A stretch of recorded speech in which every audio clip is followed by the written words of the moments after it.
क्या आप उचित समय में उचित फसल लगाकर ज़्यादा मुनाफा कमाना चाहते हैं, लेकिन आपको कैसे पता चलेगा कब कौन सा फसल लगाएं? इसके लिए आखिरी तक मेरे साथ इस वीडियो में बने रहें ताकि आपको हो सकता है कुछ लाभ मिल जाएं। चलिए इस बारे में चर्चा करते हैं। चलिए शुरू करते हैं। दोस्तों, किसान भाइयों में से कुछ लोग मौसम के आधार पर फसलों का चयन करते हैं, कुछ परिस्थितियों के आधार पर कुछ रिस्क लेते हैं कि इस फसल में ज़्यादा रिस्क है, इस फसल में कम रिस्क है।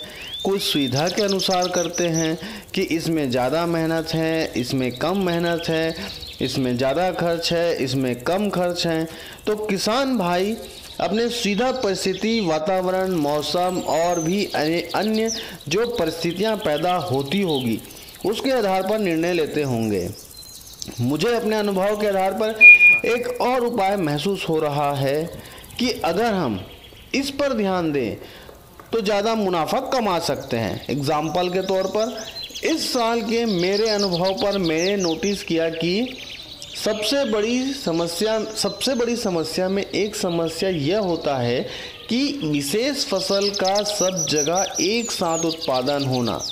जब एक विशेष सब्जी या फसल सब जगह एक समान एक साथ निकलता है तो सीधी सी बात है उत्पादन ज़्यादा होता है तो मांग या उससे मुनाफा कम होना शुरू हो जाता है। अब यदि वह मार्केट में ज़्यादा है तो हमारा नुकसान होने की संभावना ज़्यादा है। ऐसे में अब हमको क्या करना चाहिए? मैंने जो महसूस किया कि मेरे अनुभव के आधार पर मैं आपसे एक बात शेयर करना चाहता हूँ। शुरुआत में मैंने खीरे और लौकी की फसल ली।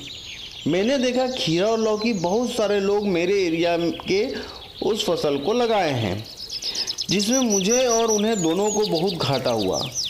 अच्छा, और थोड़े दिन रुक कर हमारे बाद जिसने इस फसल को लिया उन्हें मुनाफा हुआ, क्योंकि उसमें उत्पादन कम हो चुका था, जिससे मार्केट में दाम अच्छे मिले तो मुनाफा ज़्यादा हुआ। वैसे ही पिछले साल टमाटर में लोग बहुत ज़्यादा मुनाफा कमाए थे।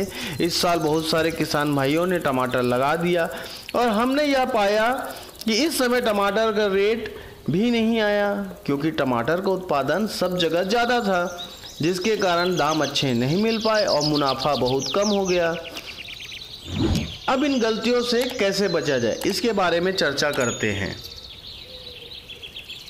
तो इसमें एक तरीका है कि हमें इस पर रिसर्च करना चाहिए।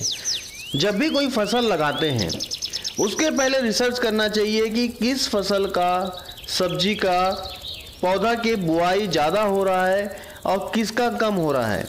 मान लो हम रिसर्च करने से हमें यह पता चल जाए किस पौधे की बुआई ज़्यादा हुई है और किस पौधे की बुआई कम हुई है। इस रिसर्च से यह पता चल जाएगा कि हम उन फसलों को लगाने से बच सकते हैं जिसका बुआई ज़्यादा हुआ है।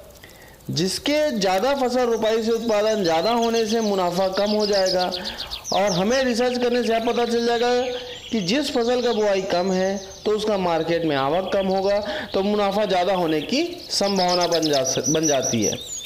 अच्छा, हो सकता है कोई फसल विपरीत परिस्थितियों में भी लगाए हों, तो हो सकता है उत्पादन कम हो, और उत्पादन कम होगा तो बाज़ार में अगर उस विशेष फसल जिसका मांग है और उत्पादन कम है तो उसमें मुनाफा भी ज़्यादा होने की संभावना होती है। इसलिए हमें रिसर्च करना पड़ेगा कि कौन सी फसल, कौन सी सब्जी मार्केट में कम है। अब इसके लिए आप क्या क्या तरीके आजमा सकते हो? पहला, आप अपने साथी किसान भाइयों से संपर्क कर सकते हो। अगर आप अपने किसान साथी भाइयों से संपर्क करेंगे तो वह आपको और भी जगहों के बारे में जानकारी देंगे, तो आपको पता चलेगा कि आपके आसपास में किस फसल का उत्पादन लिया जा रहा है, जिससे आप उन फसलों से बच सकते हैं लगाने से जिसका उत्पादन ज़्यादा होने की संभावना है, क्योंकि उसका फसल रोपण ज़्यादा हो सकता है और ज़्यादा उत्पादन ज़्यादा होने से मुनाफा कम होने की संभावना हो सकती है।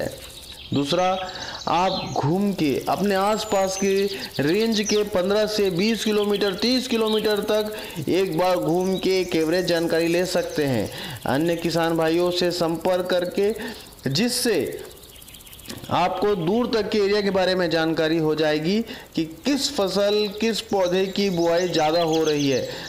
तीसरा, आप अपने आसपास के नर्सरी केंद्र जहां पर नर्सरी तैयार किया जाता है वहां से आप पता कर सकते हैं कि उनके यहाँ किस पौधे की नर्सरी का ऑर्डर ज़्यादा आया है। अगर वह ज़्यादा आया है तो उसकी बुआई से बच सकते हैं, यह भी एक तरीका है। कौन सा फसल लगाए पता करने का और भी तरीके हो सकते हैं, जिसे मैं आपसे जानना चाहूँगा आपके कमेंट के माध्यम से। यह वीडियो अच्छा लगा हो तो लाइक करें और ज़्यादा से ज़्यादा किसान भाइयों को शेयर करें। धन्यवाद।